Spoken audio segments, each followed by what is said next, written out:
تم سوچتے ہوگے کہ جب دعائیں معجزوں کے لیے بنائی گئی ہیں تو پھر اللہ رب العزت انہیں تمہارے لیے آزمائش کیوں بنا دیتا ہے؟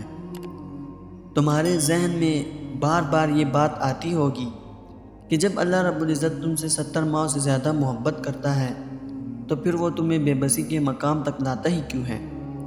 وہ ایسا اس لیے کرتا ہے کیونکہ دعائیں توکل کی دلیل ہوتی ہے اور بے بسی یقین کی تکمیل۔ اللہ رب العزت فرماتے ہیں کہ تمہیں کیا لگتا ہے کہ تم کہو گے کہ میں ایمان لایا اور تمہیں آزمایا نہ جائے گا؟ جب تم یقین کا دعویٰ کرتے ہو تو سب سے پہلے اس یقین کی گواہی تمہارے دل سے لی جاتی ہے، اور یاد رکھو معجزے ہمیشہ تمہارے دل کے راستے سے شروع ہوتے ہیں۔ تمہارا توکل اللہ رب العزت سے جو گمان کرتا ہے، اللہ رب العزت پھر تمہیں ویسا ہی بن کر ملتا ہے۔ تو پھر یہ کیوں سوچنا کہ دعائیں مقدر نہیں بدلتی یا اللہ رب العزت دعائیں قبول نہیں کرتا؟ وہ تو کن کا پیدا کرنے والا ہے، وہ معجزوں کا بادشاہ ہے، وہ تو ایسی قدرتیں رکھنے والا ہے کہ تمہارا دل انہیں دیکھ کر سینے سے باہر نکل آئے، کہ تمہاری روح کانپ اٹھے، کہ دونوں جہاں ہل کر رہ جائے۔ تو پھر بتاؤ بھلا ایسے مالک سے نا امیدی کیسی، جو نافرمانیوں کے بعد بھی عطا کرتا ہے، جو گناہوں کے بعد بھی دعائیں قبول کرتا ہے، جو سب ختم ہونے کے بعد بھی کہانی کو شروع سے چلا سکتا ہے، جو ایک اشارے سے مقدر ایسے تمہاری رضا کی طرف موڑ سکتا ہے جیسے یہ تمہارے مخالف کبھی تھا ہی نہیں۔ اللہ رب العزت تمہاری ان تڑپتی اور سسکتی ہوئی آہوں کو رد نہیں کرے گا، وہ ان ہتھیلیوں کو کبھی خالی نہیں لوٹائے گا جو اس کے سامنے روتے ہوئے پھیلائی جاتی ہیں۔ یہ کبھی نہیں ہو سکتا کہ تم اپنے ریزہ ریزہ بکھرے وجود کو اس کے در پر لے کر جاؤ اور وہ اسے محبت سے نہ سمیٹے، اور ایسا ہرگز نہیں ہو سکتا کہ تم تکلیف میں ہو اور وہ تمہیں اس تکلیف سے نجات نہ دلائے۔ اسے محبوب ہے وہ قیمتی پل جب تم آنسوں سے بری نگاہوں سے آسمان کی اور تکتے ہو اور دل میں روتے ہوئے فریاد کرتے ہو کہ تو دیکھ رہا ہے نا میرے ان خالی ہاتھوں کو، اور جب تم اذیت کی انتہا کو پہنچ کر اسے درد سے پکارتے ہو۔ وہ سب جانتا ہوتا ہے، وہ ہر شے سے باخبر ہوتا ہے، لیکن وہ تم سے سننا پسند کرتا ہے۔ وہ چاہتا ہے کہ تم اپنی خواہشات کو اس کے سپرد کر کے بے فکر ہو جاؤ اور اس کے کن کا معجزہ دیکھو، اور ایسا کچھ بھی نہیں ہے جو تمہارے رب کے اختیار میں نہ ہو۔ کوئی ایسا کام نہیں جو وہ کرنے پر قدرت نہیں رکھتا ہو۔ کائنات میں کوئی ایسا زخم نہیں جسے اللہ بھر نہیں سکتا ہو، اور یہاں تم اس بات پر مایوس ہو کر بیٹھے ہو کہ جو مانگا تھا اب تک نہیں ملا۔ وہاں وہ تمہیں تمہاری چاہت سے نوازنے کا ارادہ باندھے ہوئے ہے، وہ جو زمین و آسمان میں موجود ہر شے کا حساب رکھے ہوئے ہے، وہ تم سے غافل کیسے ہو سکتا ہے؟ وہ تمہارے در سے ناشنا نہیں ہے، وہ تو بس تمہاری ایک پکار کے انتظار میں ہے کہ کب تم پورے یقین سے اسے پکارو اور وہ تم پر اپنے انعامات کا در کھول دے۔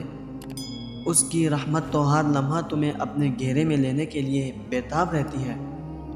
جب تمہاری زبان لفظوں سے خالی ہو جاتی ہے، ایسے جیسے اس نے کبھی بولنا سیکھا ہی نہ ہو، جب دل تھک جاتا ہے، اتنا تھک جاتا ہے کہ سانس لینا بھی مشکل لگتا ہے، اس ایک لمحے میں تمہارا دل جو بھی سوچتا ہے، جو بھی کہتا ہے، وہ ہر حال میں سچ ہو کر رہتا ہے۔ اس ایک لمحے میں ہر دعا پر آمین کہہ دیا جاتا ہے، ہر ناممکن شے کو ممکن کر دیا جاتا ہے، ہر تنگی و آزمائش کو راحت و سکون میں بدل دیا جاتا ہے۔ ہو سکتا ہے ابھی تمہیں یہ بات بے معنی سی لگے، اور ہو سکتا ہے ابھی تمہیں یہ لگ رہا ہو کہ ایسا صرف قصے کہانیوں میں ہوتا ہے، مگر یقین کرو میں نے یہ ہوتے ہوئے دیکھا۔ میں نے دیکھے ہیں ناممکن سے ممکن کے بہت سے معجزے۔ ہاں میں نے دیکھے ہیں اس یکتا کی کرامات، جب اس نے ایک کن سے بتا دیا کہ اس کی رحمتیں میری سوچ سے بہت وسیع ہیں۔ جہاں ہمارے گمان کی حد ہوتی ہے وہاں سے اس کے کن کا سفر شروع ہوتا ہے۔ سنو میں بھی ایک معجزہ ہوں، تم بھی ایک معجزہ ہو، تو پھر تم کیسے اس کی قدرتوں سے انکار کر سکتے ہو جو مٹی جیسی حقیر چیز سے پتلے بنا کر ایک اشارے سے اس میں جان پھونک کر اسے جیتا جاگتا انسان بنا سکتا ہے؟ اس کے لیے تمہاری اس چھوٹی سی مشکل کو حل کرنا بھلا کیا مشکل۔ ہاں کبھی کبھار ایسا ہوتا ہے کہ یوں لگتا ہے کہ جیسے بہت دیر ہو گئی، جیسے اب دعا قبول نہیں ہوگی، لیکن ایسا ہوتا نہیں، کیونکہ دعائیں رد نہیں کی جاتی۔ قبولیت کا لفظ ہی جب دعا کے لیے بنا ہے تو پھر کیسے ممکن ہے کہ تم مانگو اور تمہیں نہ ملے؟